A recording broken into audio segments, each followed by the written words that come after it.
ایک علاقے میں ایک بابا جی کا انتقال ہو گیا، جنازہ تیار ہوا اور جب اٹھا کر قبرستان جانے لگے تو ایک آدمی آگے آیا اور چارپائی کا ایک پاؤں پکڑ کر بولا، مرنے والے نے میرے 15 لاکھ روپے دینے ہیں، پہلے مجھے پیسے دے دو پھر اس کو دفن کرنے دوں گا۔ اب تمام لوگ کھڑے تماشا دیکھ رہے تھے۔ بیٹوں نے کہا، مرنے والے نے ہمیں کوئی تو ایسی بات نہیں بتائی کہ وہ مقروض ہے، اس لیے ہم پیسے نہیں دے سکتے۔ مرنے والے کے بھائیوں نے کہا، جب بیٹے ذمہ دار نہیں تو ہم کیوں دیں؟ اب سارے کھڑے ہیں اور اس نے چارپائی پکڑی ہوئی ہے۔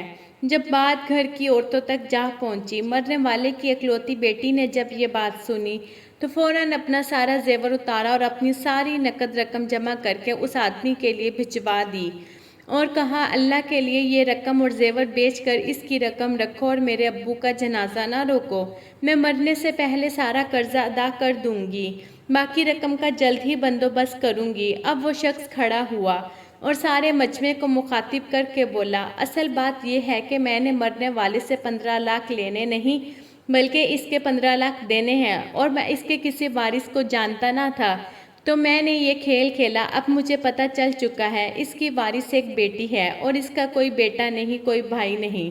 اب بھائی منہ اٹھا کر اسے دیکھ رہے تھے اور بیٹے بھی۔ محترم دوستو، جن کی بیٹیاں ہیں وہ بہت خوش نصیب ہیں، لہٰذا بیٹی کی پیدائش پر خوش ہونا چاہیے۔ بیٹیوں کی شریعت میں بہت فضیلت بیان کی گئی ہے۔